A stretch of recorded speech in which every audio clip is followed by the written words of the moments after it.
There is something special about gathering around the table with people you love. A home cooked meal has a way of bringing us together and making us feel seen and loved. For me, cooking at home is more than just a necessity. It is a way to show my family that I care. It's a way to create memories, to share stories, and to make our house feel like a home. So come into the kitchen with me today and let's cook some from scratch dinners for the family. In a world that's always on the go, cooking at home is a chance to slow down, to savor the moment, and to make the everyday feel extraordinary. It's not about fancy recipes or perfect presentation, it's about coming together, sharing love, and making memories that last a lifetime.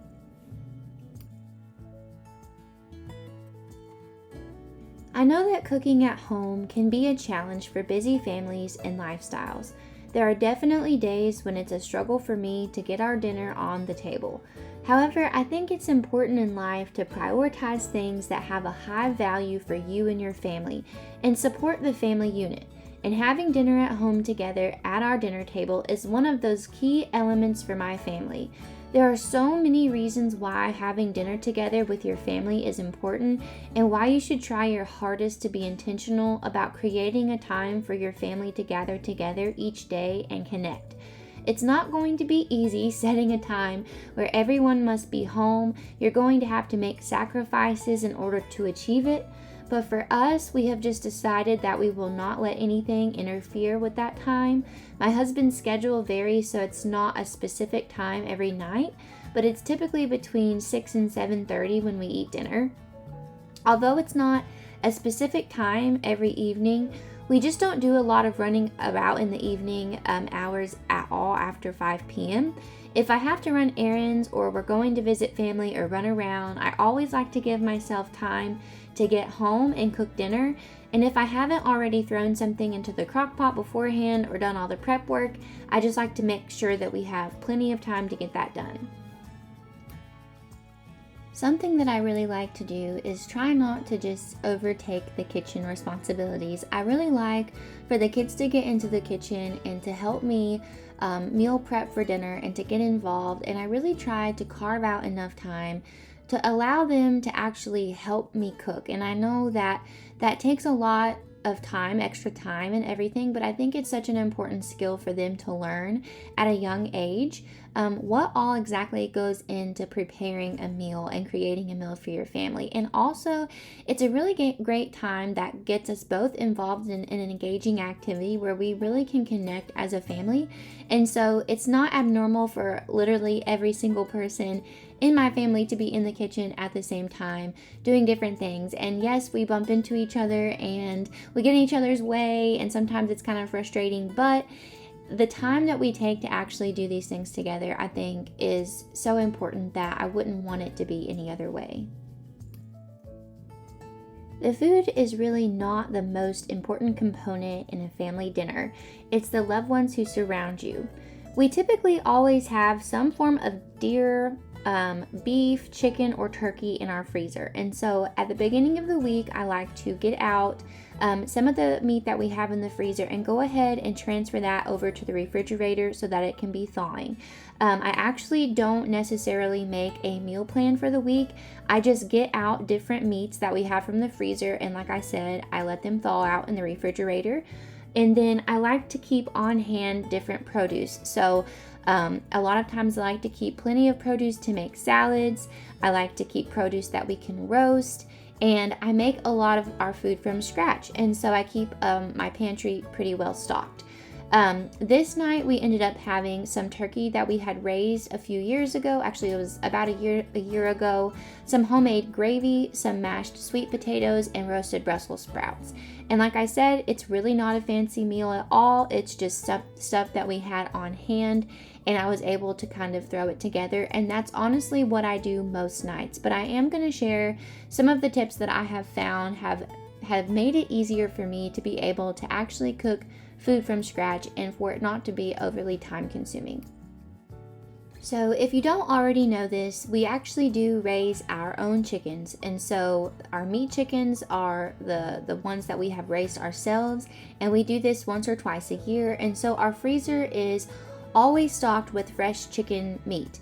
My husband also goes deer hunting every fall, and he'll get between 1 and 2 deer, and we get that processed. We actually don't process the deer ourselves, but we get that processed, and we pretty much get the whole entire deer turned into ground deer meat.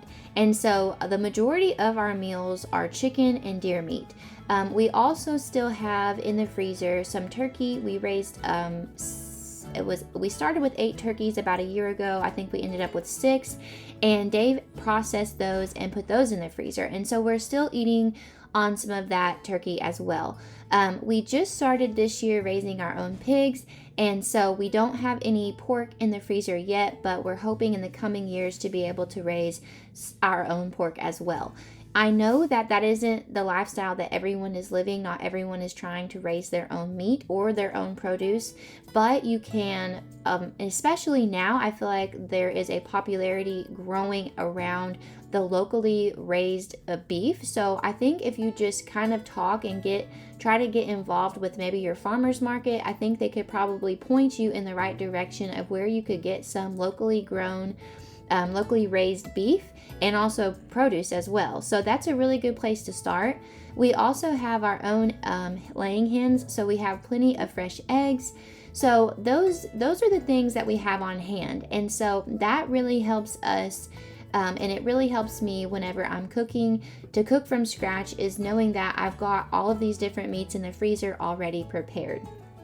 As far as grocery shopping goes, like I said, I don't really make a meal plan. I pretty much just kind of go with the flow of I will serve a meat for dinner, I will serve a salad, I will serve some type of vegetable if it's steamed, roasted, sauteed, and then I usually have some form of potato, either mashed potatoes, boiled potatoes, roasted potatoes, sweet potatoes, white potatoes, red potatoes. We live in the South, so we don't go without a potato. And then we have bread. So I don't actually make a ton of bread or rolls or things like that, but I do enjoy doing it every now and then, so it's kind of a treat for us. But we always usually have like some bread with butter or biscuits with butter. We have that here and there, but like I said, the bulk of our meals is a meat, a salad, a vegetable, and a potato. And so for me, that just makes cooking a lot easier because I can keep that stuff on hand. It's easier for me to just throw those things together and create a nutritious meal that isn't overly time consuming or complicated. And also, I forgot to mention that we grow our garden every year, and so we pretty much always have squash, zucchini, cucumber, tomato, jalapenos, corn, green beans, all of those things we grow in our garden. If we're lucky and our cabbages survive, we'll have cabbage, broccoli, cauliflower as well. But if I haven't done as well with the garden, or the garden's not doing as well, producing as well, I love to go to different farms around here and pick up locally raised produce. And then I also try to kind of preserve that for the winter, but I like to keep that produce on hand. So between the meat and the produce, I can throw that together for a quick meal. And so it just makes cooking from scratch that much easier. And these are just some of the tips that I think really, really help me whenever it's time to get a meal put together quickly. When it's time to get dinner prepared, it's important to have pantry staples, just basic pantry staples on hand so that you can throw meals together quickly. So as far as our dairy goes, we do get our raw milk from a local farm, but I like to keep milk on hand, especially buttermilk, because we do make a lot of biscuits. I like to keep cheese, sour cream, and butter. So those are the basic dairy items. I feel like you can make a lot of different things with those. You can make gravy with butter. You can make mashed potatoes with milk, sour cream, and butter. You can do all kinds of different things with just those basic dairy items. And then as far as just like grains go, I don't do a ton of rice, but I like to have rice on hand. We do use a lot of beans, so I like to have dry beans on hand. And then pasta. So any kind of pasta, dry beans, rice, that's always great to have on hand. And it comes together really quickly for dinner if you're wanting to throw something together that involves those items. And then I already mentioned that I like to keep the produce on hand for salads and roasted vegetables. And then just for side items like olive oil and spices and vinegars, those types of things are great because you can make your own salad dressings and you can really season the food with what you want to season it with. And that's what's beautiful about having a from scratch made meal, is that you have control over the ingredients that are in the food that you're cooking. So if you want to eat more whole foods that have less preservatives and things in them, then you can actually control what you're consuming. And that's what I really, really like about cooking our food from scratch. When it comes to cooking with different appliances, I do own an air fryer and an Instant Pot. And so I do absolutely love both of those things. I know some people don't have the extra space for extra kitchen appliances, and I totally understand that, or maybe it's not on your budget, and I also understand that. But those two items I got at different times. Actually, the air fryer was a gift, and the Instant Pot, I believe my husband got for me a few years after it came out. So I waited a while before I actually got that. But the reason that I really, really love having an Instant Pot is because of that saute function in the Instant Pot, where you can add everything kind of into one pot and then cook it all together.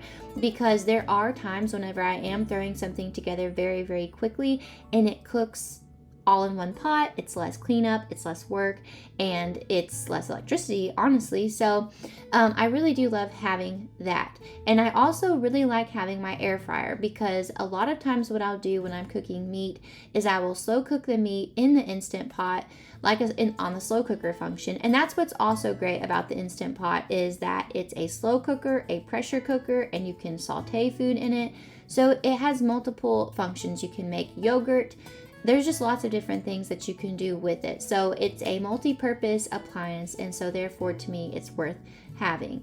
Like I said, I will slow cook the meat all day in the Instant Pot, and then I will switch it over to the air fryer and give it a nice crisp outside. So like if it's chicken, I'll slow cook the chicken. It'll be nice, tender, and juicy on the inside, but then I'll air fry it. Say it's like chicken legs. It'll have a nice air fried skin on the outside. So I use both of them, and they're very, very handy.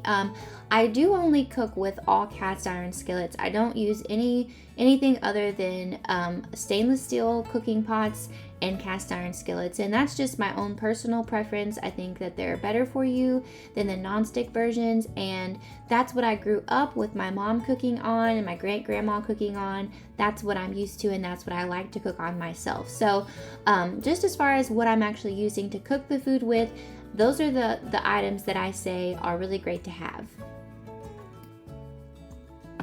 So as far as our weeknight meals, this past week I did make the homemade turkey with gravy, the sweet potatoes, and the roasted Brussels sprouts.